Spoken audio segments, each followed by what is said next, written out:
Hello everyone and welcome to Read 585. Technically this lecture is part 1 of week 4, but I'm actually producing it a lot sooner than that. I am just fresh from reading your discussion forum posts, finishing up our discussion on the role of the reading specialist, looking at those choice articles, and wanted to respond to a lot of your questions and discuss many of the trends in the discussion post. So that is the purpose of this lecture.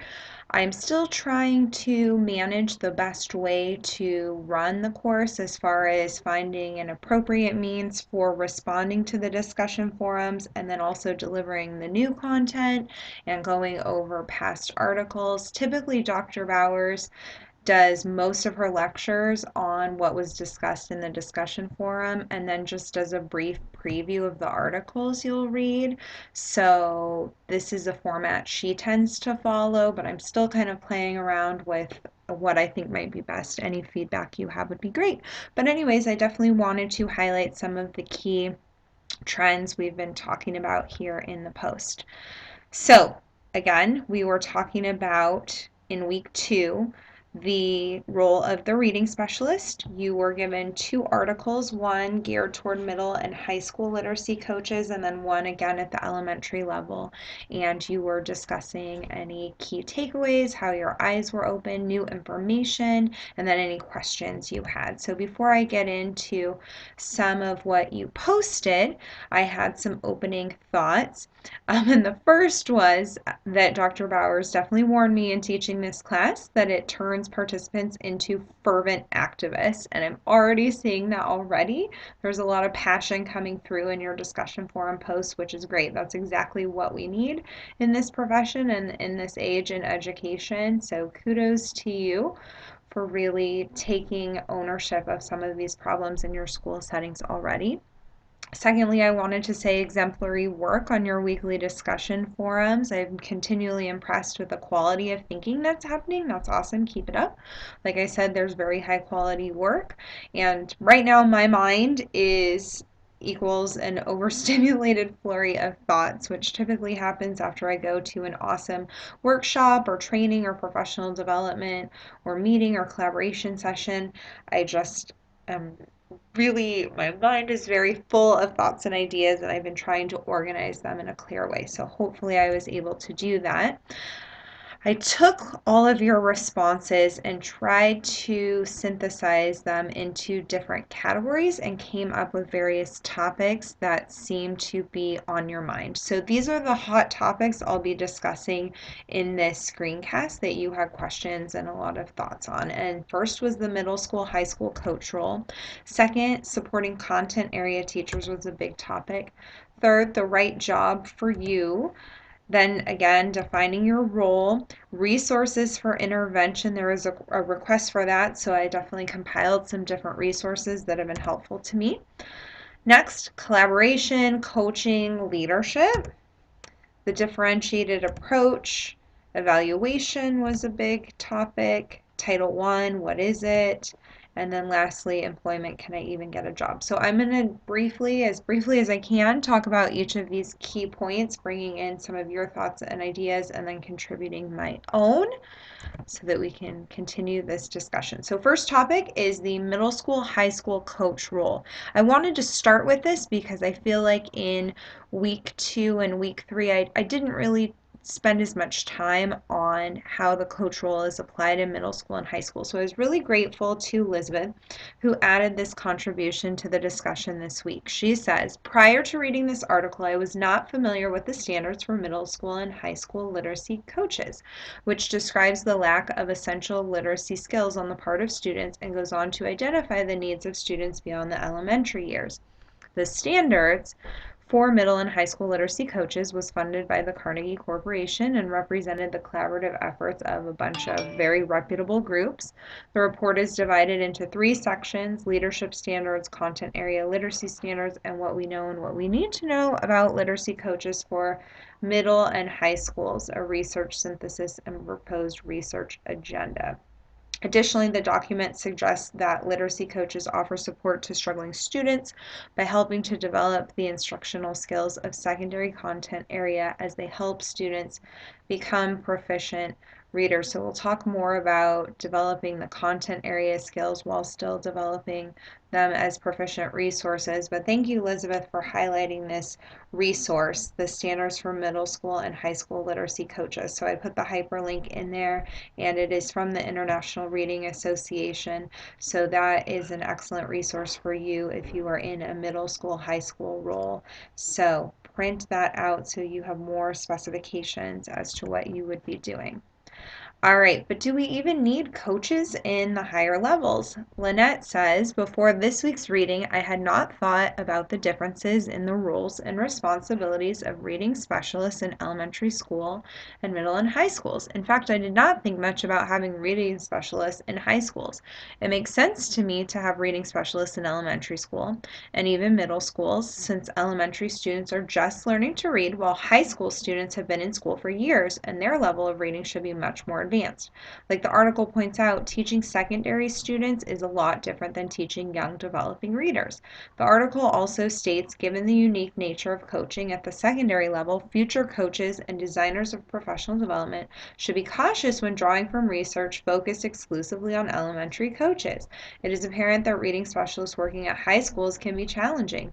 Most reading specialists work at the elementary school level.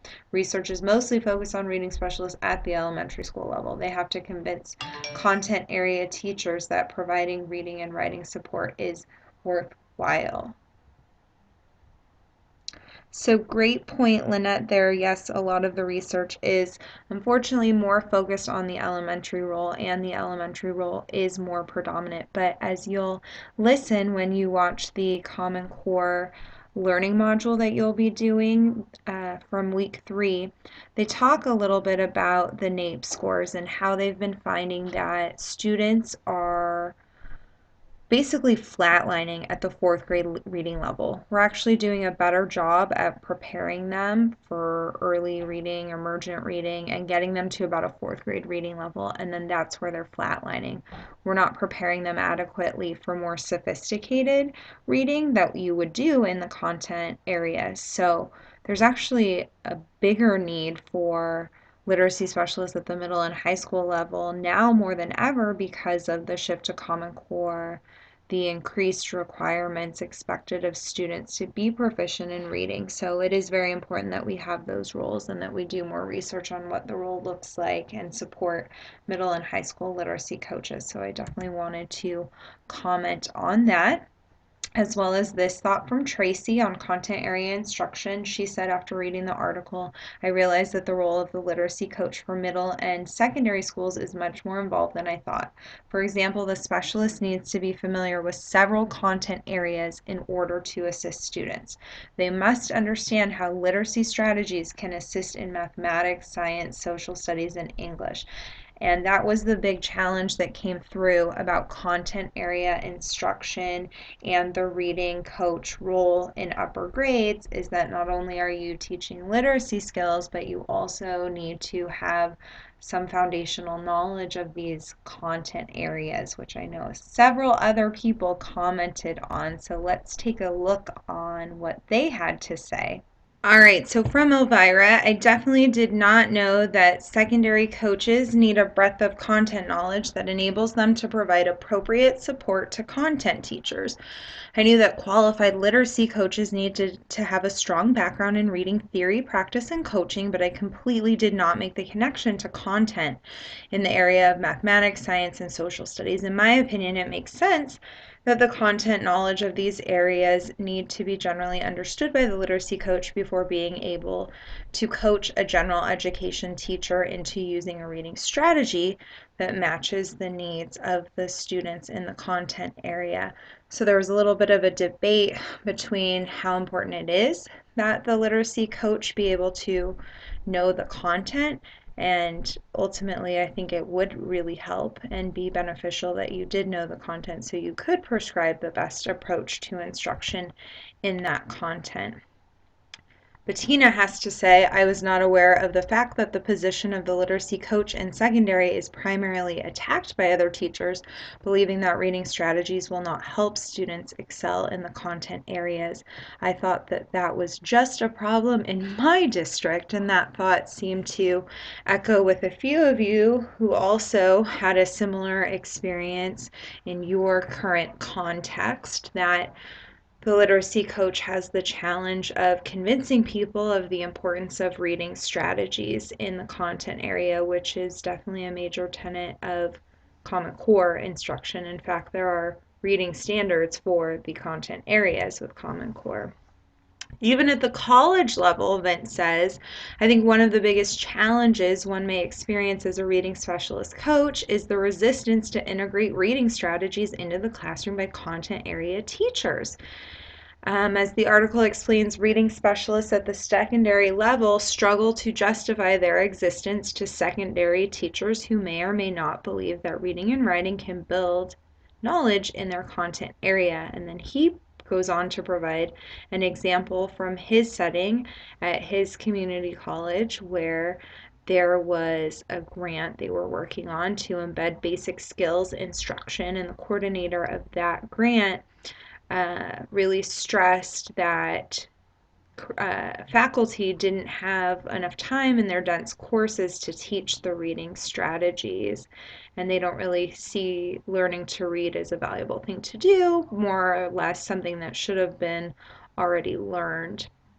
So I know Christina also felt that way. So we're definitely seeing this trend in many different settings, and I'm actually looking forward to your thoughts on the readings for the current week, because one of them is a study from Douglas Fisher, Diane Lapp, etc., where they pretty much did a school improvement plan for a high school around using reading strategies with fidelity in all the different content areas, and they were successful in more than doubling their number of proficient readers in just 6 months. So yeah, those reading strategies are actually quite important, and I'm excited for you to read that study to support that. All right, and we have a rebuttal from Lynette. I read middle and high school literacy coaches, a national survey. While reading the article, I was at first quite surprised that secondary literacy coaches are faced with the challenge of convincing content area teachers that teaching literacy strategies along with their subjects is important.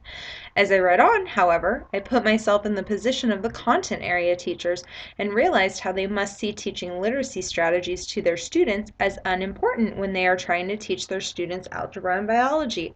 It seems absurd when you initially think about it, doesn't it? How can one teach literacy strategies when trying to teach students about Avogadro's number or how to figure out which genes are recessive and which are dominant? Of course, from my standpoint, I know how crucial it is for middle and high school students to have a firm grasp of literacy skills, but it is understandably challenging to convince content area teachers to be responsible for teaching literacy skills and strategies along with their given subjects.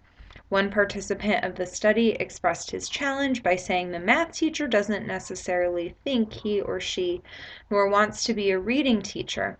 You have to find a way to sell it to them, to make them buy into the idea that we are all responsible for the students' literacy. How challenging to have a job in which you have to convince people that your focus and goal are important. Touche, Lynette. I love that you took the unpopular perspective of the content area teacher and also reminded us of what a challenge it is to convince someone to do something that they might not be on board with. And that essentially is the biggest challenge of being a coach, is getting someone to do something you want them to do without directly telling them to do that and inadvertently making them think that it was their idea to do it in the first place. So hopefully you can use the article from this week to convince others of the value of teaching reading strategies And you have to get behind their resistance. What is driving that resistance? Is it a mindset issue? Is it a lack of skills? Do they need to see models? Do they need to see examples, videos? Do they need coaching? Or is it a mindset thing, which is a lot harder to change? And Christina with a C will tell us about that in a minute.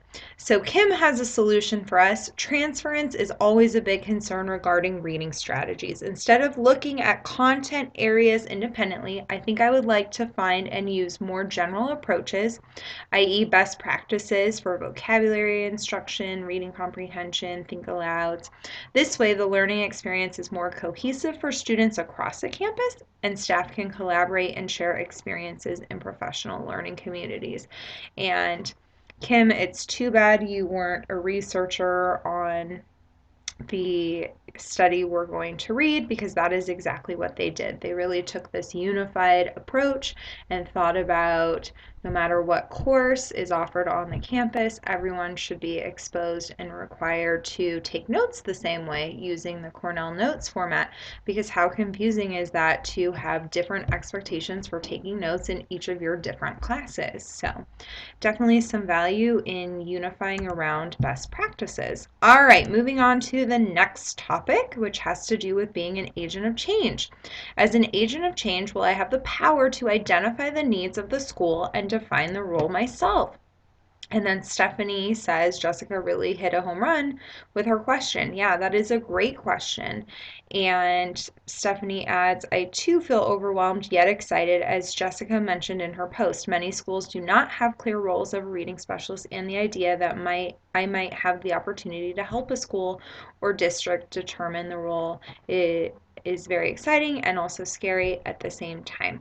So I need to take a step back. When I shared with you my experience, I was very fortunate in the fact that the role was very undefined, and I could come in and define the role for myself, and had a very supportive community to work with, and had already established credibility within that community, being a very successful teacher within the organization.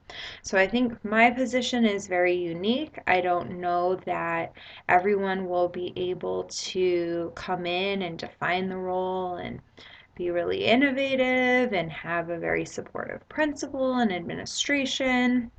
So I don't want to give anyone any misgivings about what the role is definitely going to be like. I did wanted to share this great idea from Susan, because I think this is so important.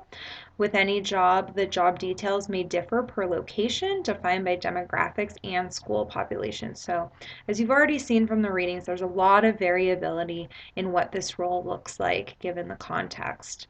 So she says, this will make me stop and ask questions about expectations of the job, ask specific questions about my duties, and research as much as I can about the school prior to accepting a job. It would also be encouraged to meet with the staff you would be working with and spend some time on that campus so you can get a feel for the atmosphere where you'd be working. This is so important. The interview process is a two-way street.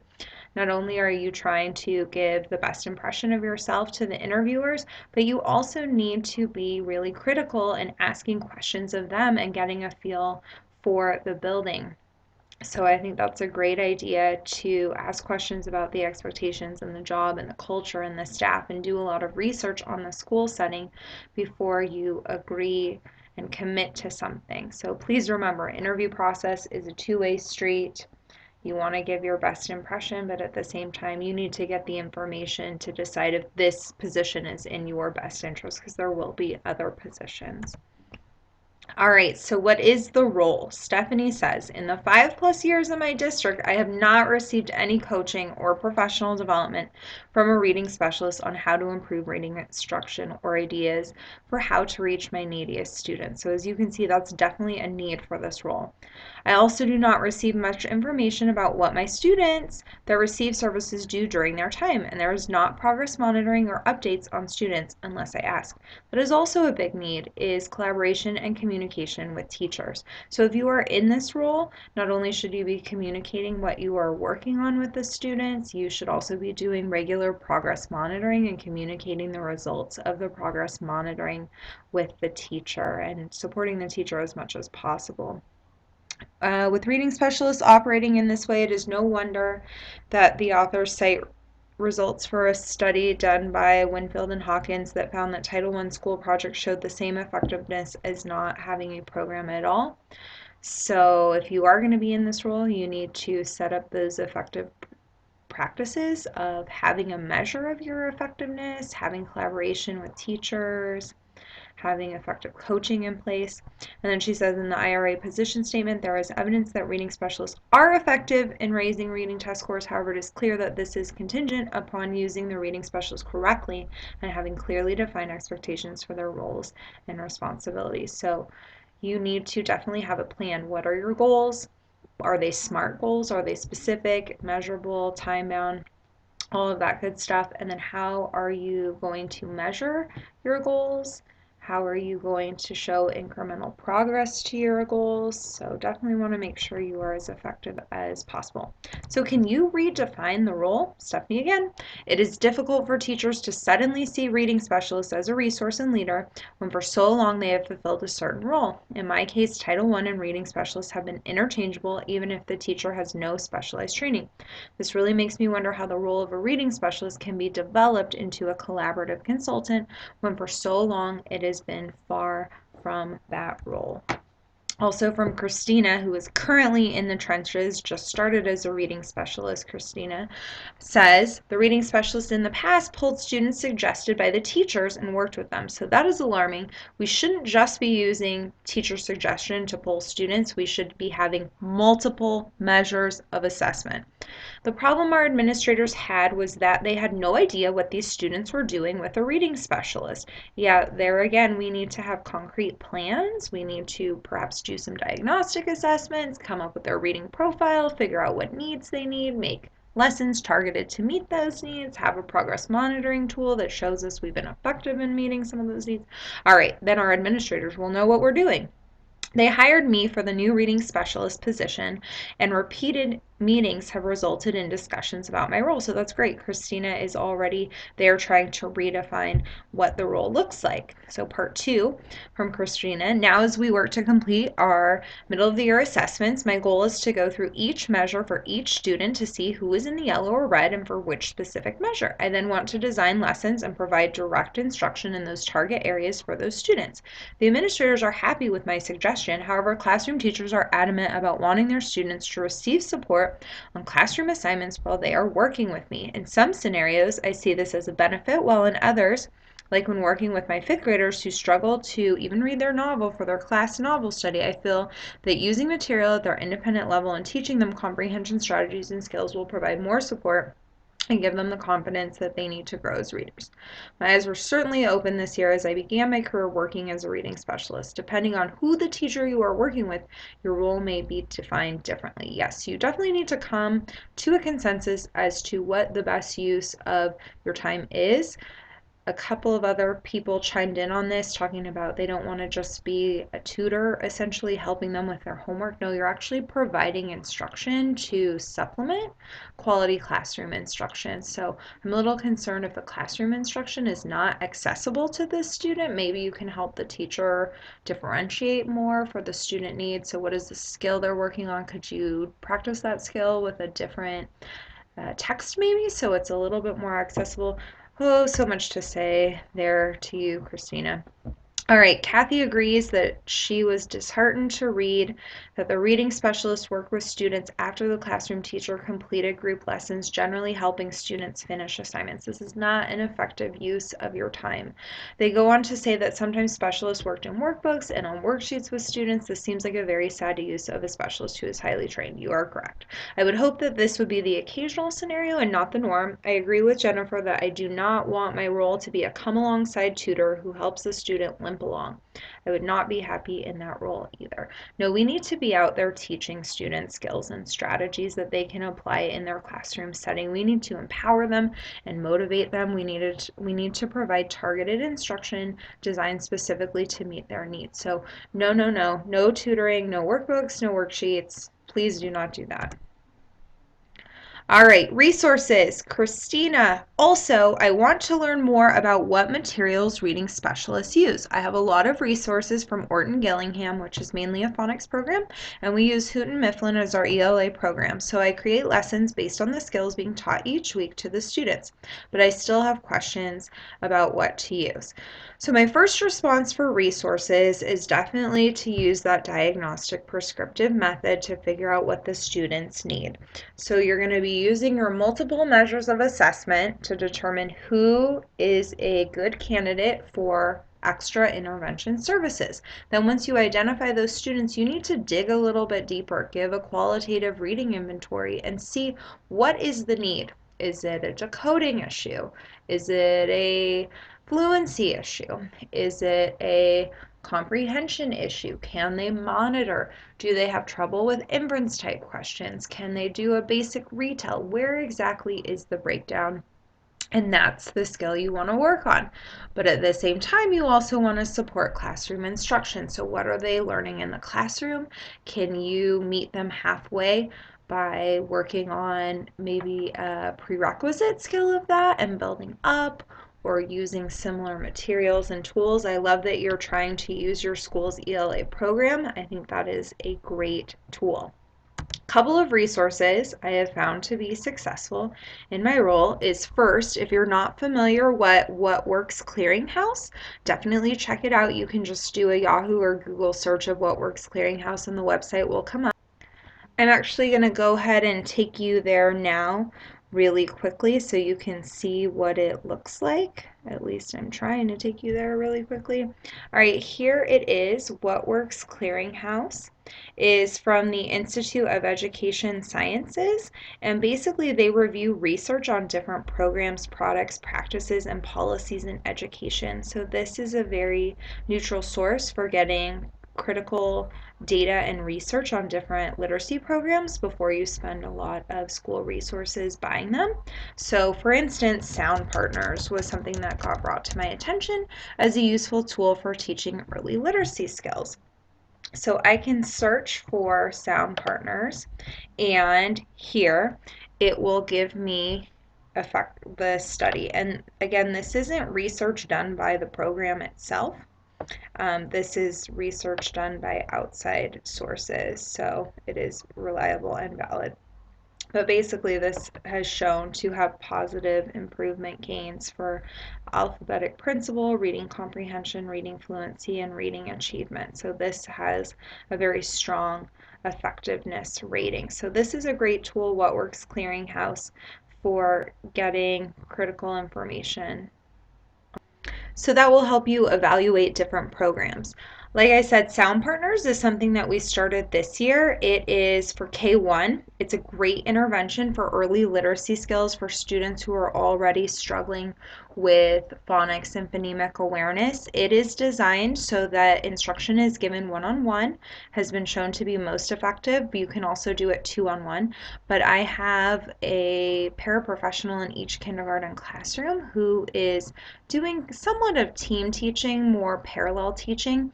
And while the whole class is doing their phonics lesson, they are working with some of the needier students in that one-on-one or two-on-one setting, doing the Sound Partners, and we've seen really positive results as well, and it is a research-based program.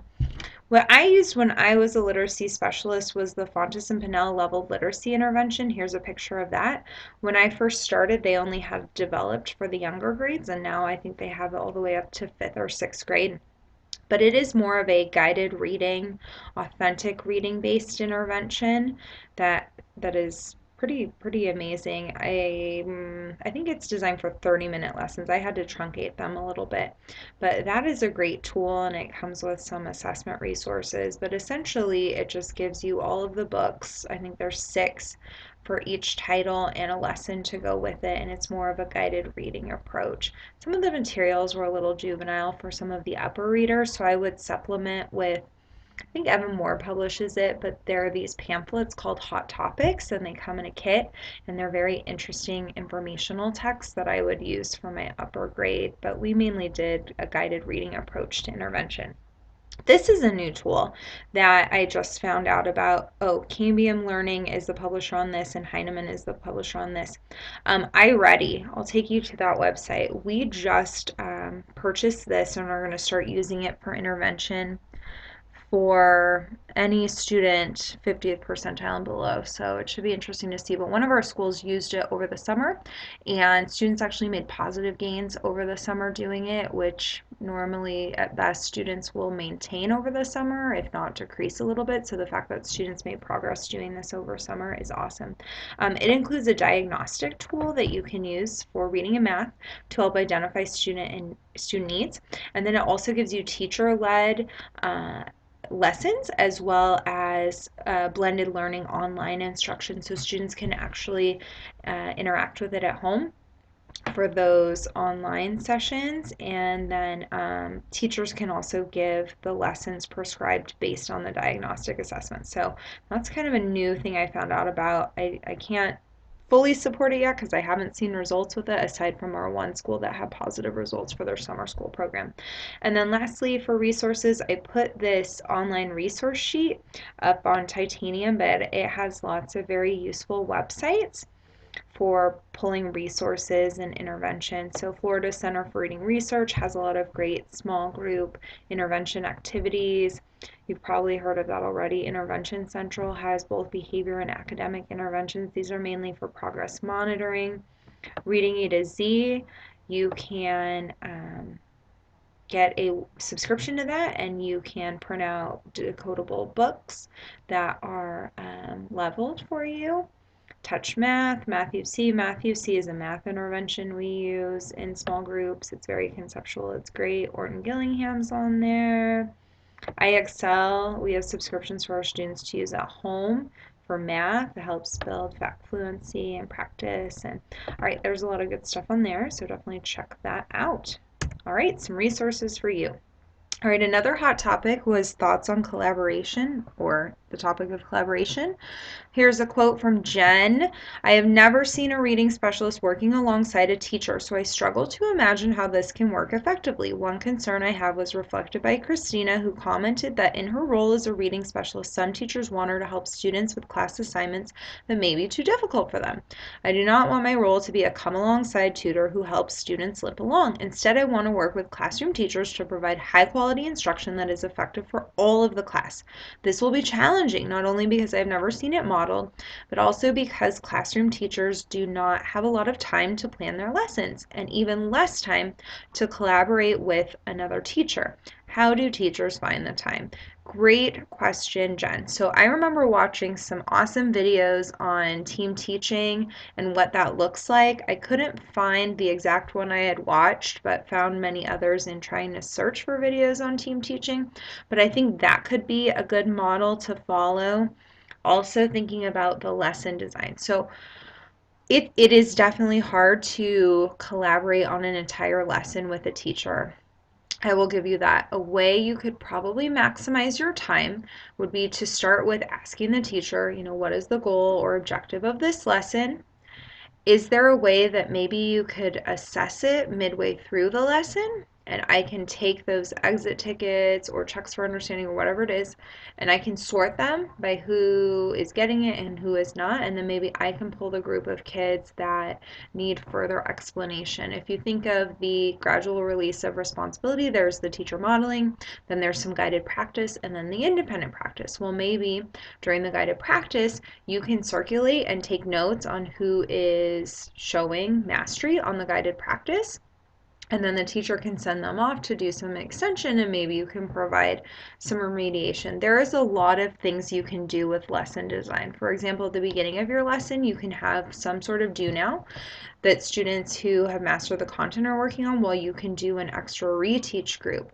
Also, I've done checks for understanding throughout lessons, and as soon as I see a student gets it, they go back to their seat and do the independent practice, and I keep kids with me on the carpet until I'm confident that they can do the independent practice. If you send everyone to the independent practice piece before they're ready to do it, they're just going to sit there and not know what to do and be unsuccessful. So I'd rather send off the people who can do it They can go do it on their own and then keep the people with me until I'm confident that they can do it and be successful. So there are some thoughts there. Kathy definitely brought up in the article for the middle and high school literacy coaches, they had some examples on page 288 of different ways to team or co-teach. So Vanderbilt Center for Teaching had some more information on that. But as Kathy says, major in assisting, supportive teaching, station teaching, parallel instruction, and team teaching were good to learn about. I see myself as participating in any or all of these types depending on need and what is decided through discussions with the classroom teacher. So I definitely wanted you to know that there are 6 structures for co-teaching. Here they are. One's teaching, one is observing. So like I said, if one teacher is modeling or providing direct instruction, the other one could be circulating and collecting data on how the students are doing with the content. Station teaching, so different small groups are happening. Parallel teaching, where the class is split and instructors are instructing different groups. So that could be a way you could collaborate with the teacher. Hey, give me your lesson and you're going to teach this group of kids the lesson and I will teach this group of kids, and maybe I'll work at a slower pace, or maybe I'll incorporate this reading strategy that they're also struggling with to help. Alternative teaching, a small number of students are selected for intense instruction by one educator. Teaming, both educators instruct the class together for a fast-paced group instruction, and then one teach, one assist. I had a hard time finding the video I was looking for, but if you look for videos at Universal Design for Learning, there's the link. You can see some examples of these different structures for co-teaching, which will help with collaboration. Trisha brings up another challenge. I was surprised at the issues and resistance reading specialists and teachers appear to have with one another.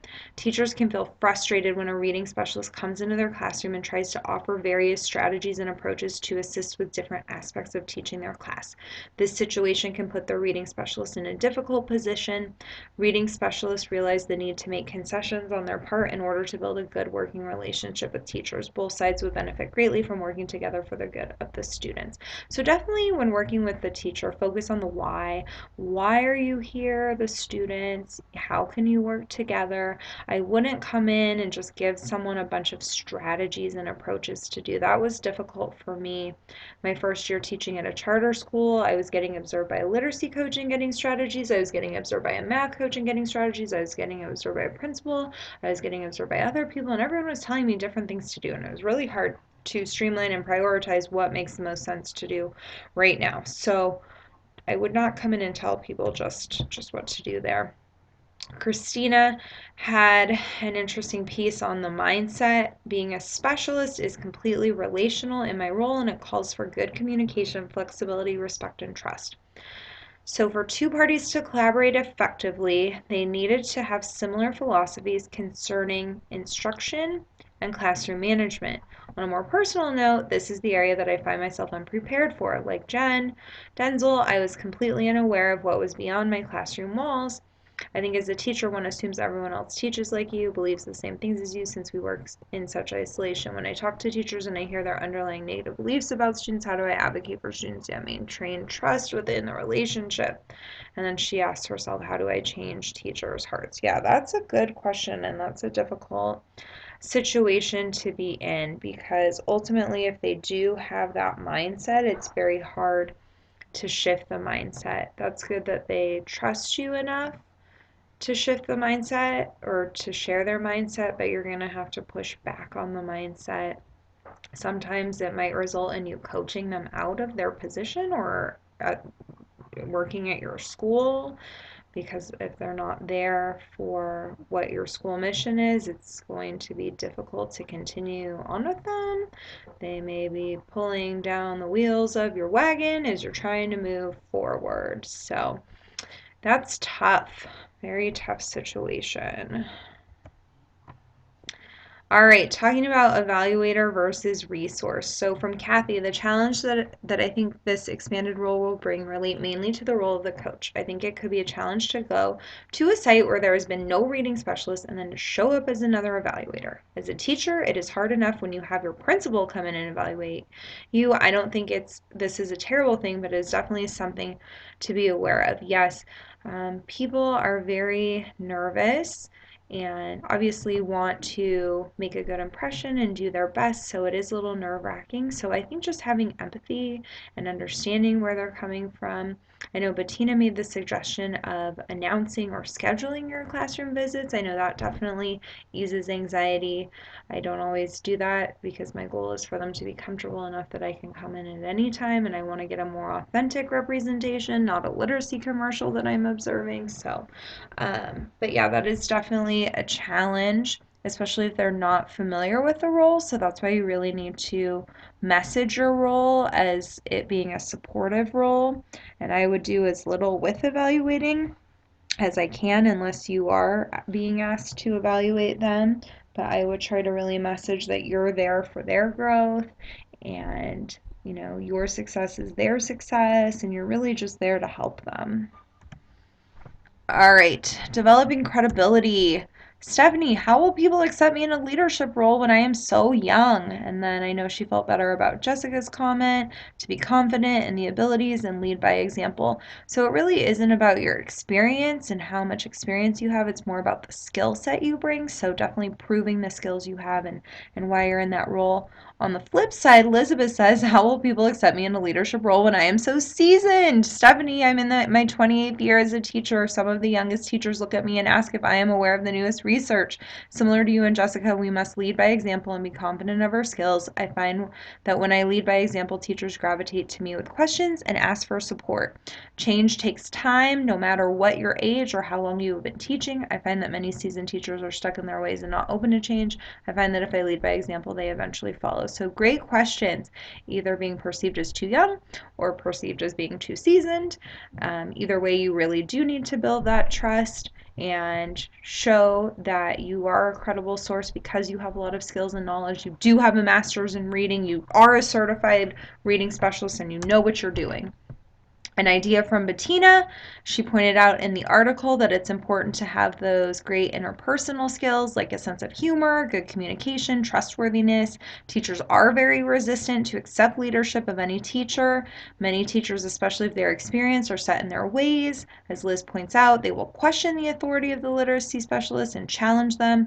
I started out believing that these teachers can be reached by reasoning, but believe, like Liz points out, that outstanding practices and being a good role model may work. I also think that staying low key and having good humor as well as being an optimist leads to success. However, at times it is frustrating that teachers are so resistant and sometimes demanding using the literacy specialist as a resource that is available at any hour, such as even during lunch. So, yeah, you definitely need to build that trust first. And I like the idea of staying low key. There is a professional resource that kind of helps you identify. So it's constraint theory. Basically, it's the idea that your personal strengths are also your biggest constraints. So actually, one of my biggest strengths is I am very confident. But that is also a constraint because it may make me appear headstrong or like a bulldozer, or maybe I'm not getting feedback from others. I'm just very confident in moving forward with my decision. So it's actually a pretty interesting theory. And on reflecting on my personal leadership, I've seen a lot of value in the fact that things that make me a strong leader also tend to be my biggest areas to work on. And so this year I've really tried to take a step back and be a little more low key, whereas in other years I may have been more assertive and saying, you need to do this, you need to do this. Instead, I'm taking a step back and saying, oh, well, what do you think you should do in this situation? Oh, would you like me to give you a suggestion? All right, well, why don't you try that and see how it goes? Or trying to do cognitive coaching so they come up with the idea on their own. So, constraint theory, pretty interesting stuff.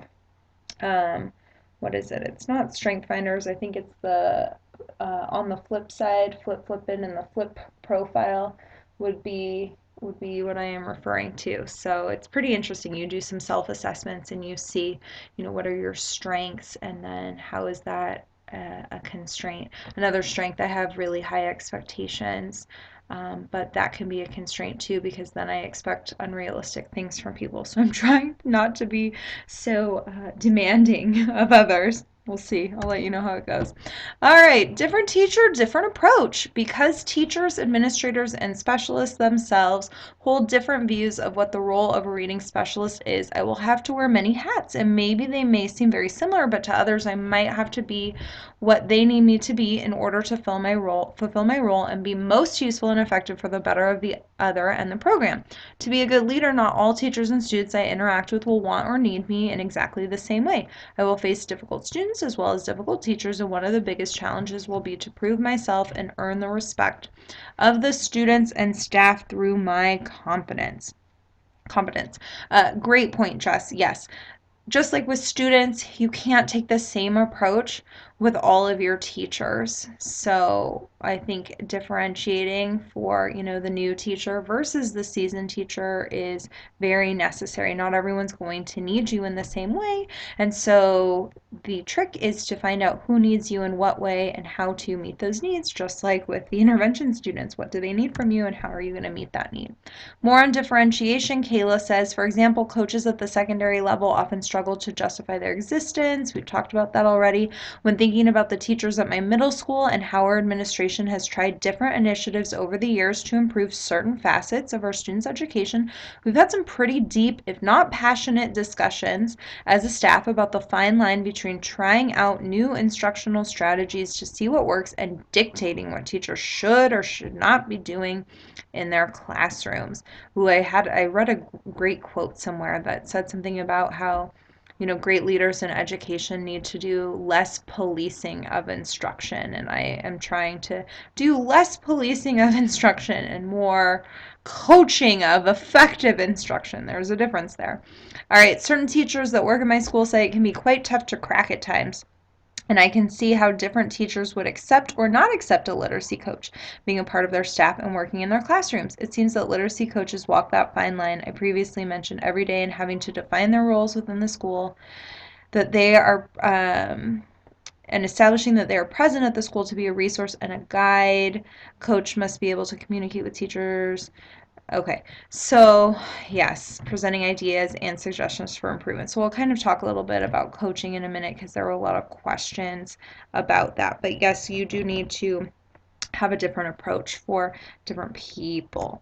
All right, misconception here.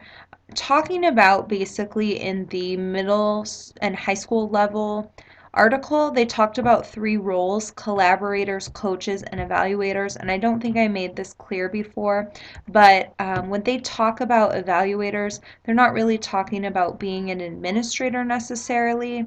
You're not evaluating individual teachers, you're more so evaluating the reading program and the effectiveness of the reading program. And the line gets a little blurred because essentially the teachers are instrumenting the reading program, so indirectly you're evaluating them. But I don't think they intended for middle and high school coaches to be evaluating the teachers, more or less evaluating how effective the reading program is by looking at the data to show, are we making growth? Are we, improving the progress of more readers? If not, what are we going to do about this type of evaluation? All right, evaluation versus coaching. Kathy still has a lot of questions on evaluating the classroom teacher. She understands the role of observing to strengthen classroom instruction, but how do I be a good coach? So we do have a few weeks on being a good coach, and I will talk more about that. I will give you some tips for now. And I mean, Kathy, you put here, I can definitely see how being able to build strong relationships with staff members is important in the expanded role. That is definitely the number one thing you need to do. Kayla, I came to the same question that Kathy did, and how best to evaluate teachers while they are teaching and how to best communicate the needs of their classrooms based on your observations. As a coach, I'd like to play the part of someone who is a resource, and I would like to definitely communicate that to the teachers that I'm working with. But I wonder how to do this in a manner that avoids coming off as being the eyes and the ears of the administration. So I told you about this Excel model, right? Yes, I did. This is the approach that I recommend you take with anyone, with a difficult parent, with a teacher, difficult or not, with a student, anyone. So the first step is always to build a relationship and trust first, so that engage piece. So my first meeting with all of the teachers I coach was just to get to know them. There was no talk of goals, student performance, no, just let's talk about yourself. What is important to you? What do you like in a coach? What are things that have improved your practice so far? Just kind of general, what are some tips for me to really have a good working relationship with you? How do you like receiving feedback? How do you not like receiving feedback? What kind of affirmations do you prefer? Do you prefer peer or public or private? Or, what kind of recognition do you like? Just really basic, like get to know you. So I recommend starting a meeting with that. Maybe doing a meeting about, here, let me talk to you about what my role is here. That could probably be part of the same meeting. I know we are a little pressed for time as well, but really just build that trust and communicate your role. Next is the explore in the Excel model. So gather information on their needs. So, I'm here to help you.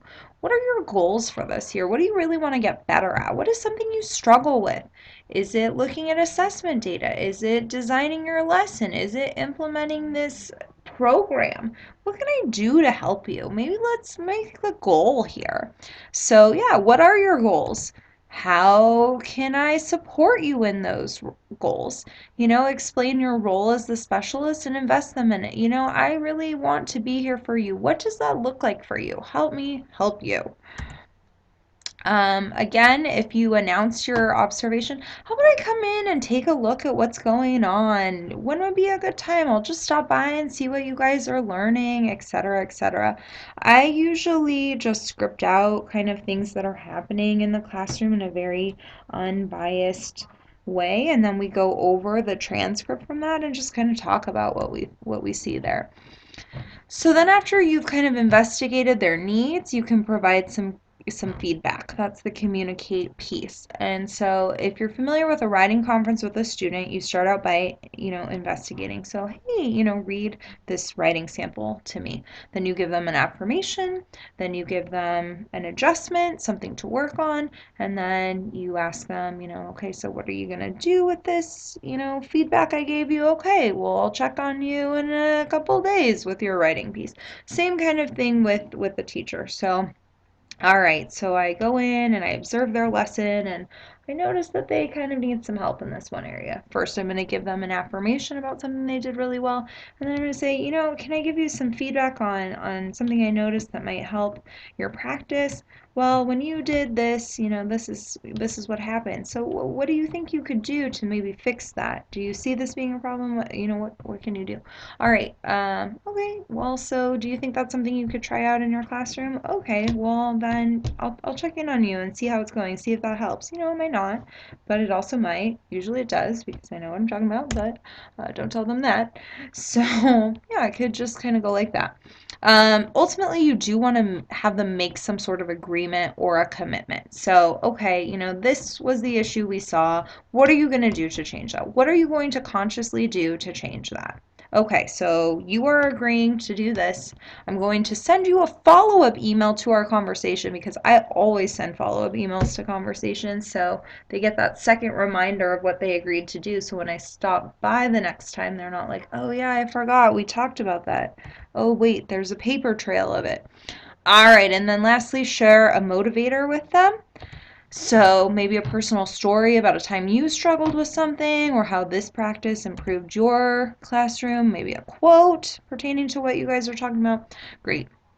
A lot of times I script out the feedback I'm going to give. You don't want it to sound too scripted, but I also like to script out the difficult conversations.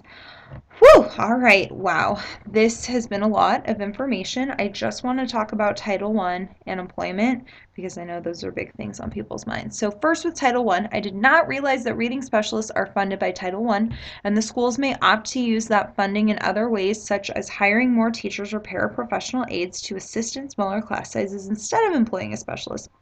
Some disturbing findings of the article were also that students in most need of a specialist are being taught by the people with the least knowledge of reading instruction.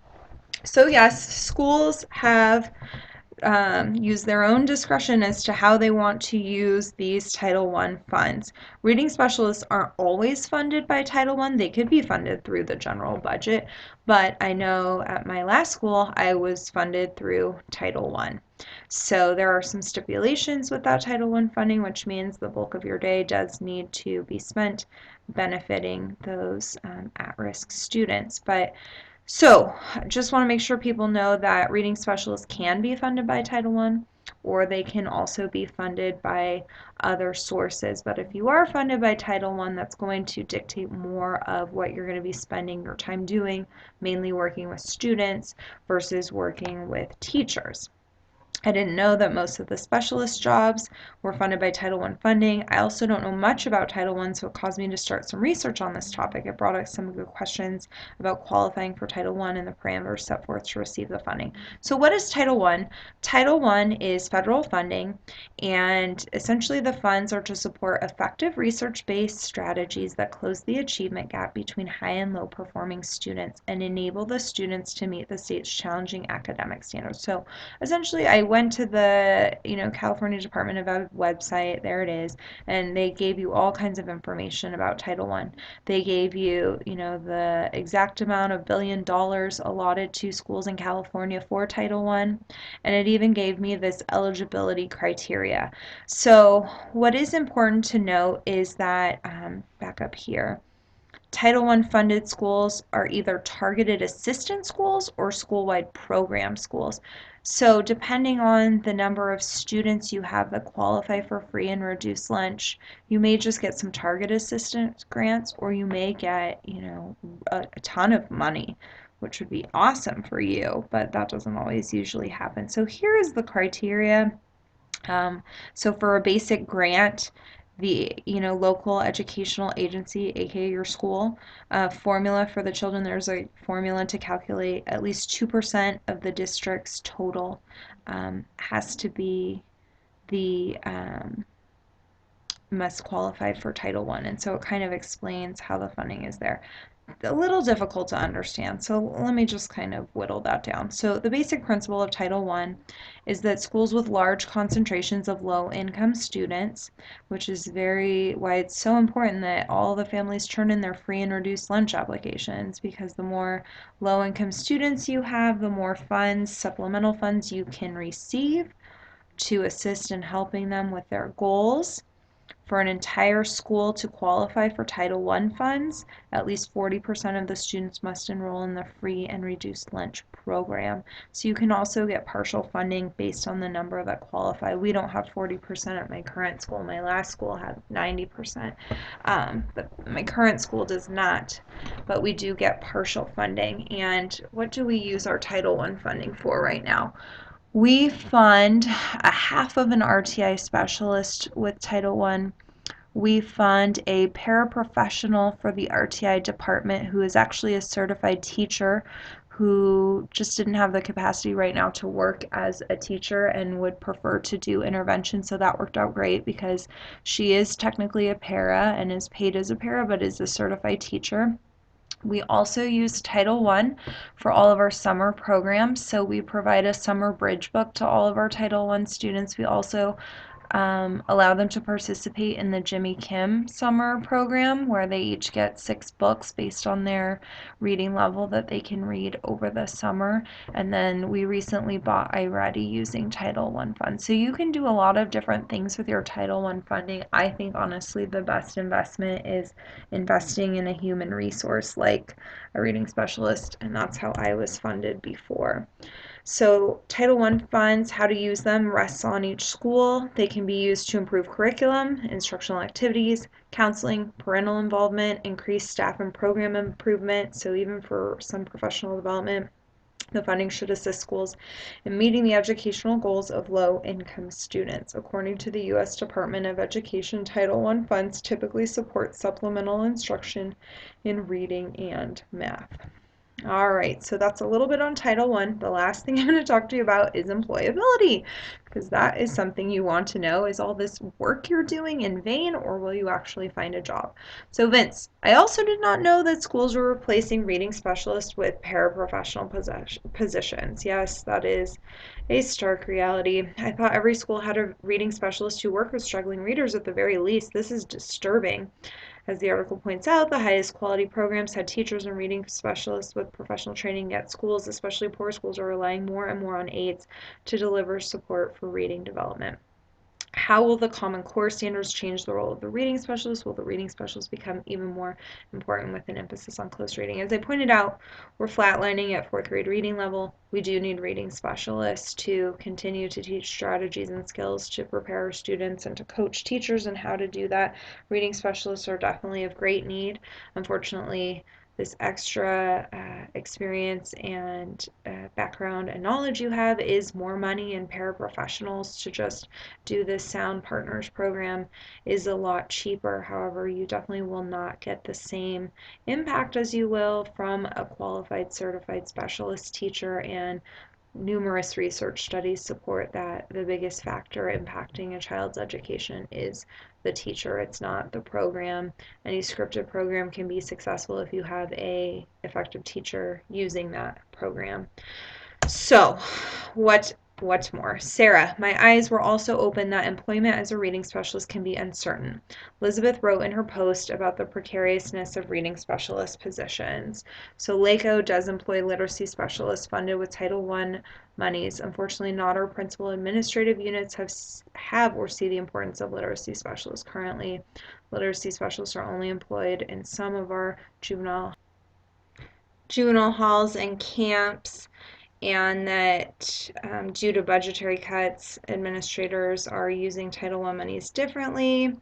She did not think it was possible. Well, she did think it was possible that jobs would be cut, but she's been telling herself that we will always need reading teachers. Yes, yes, yes, we will always need reading teachers. We will in this shift to Common Core.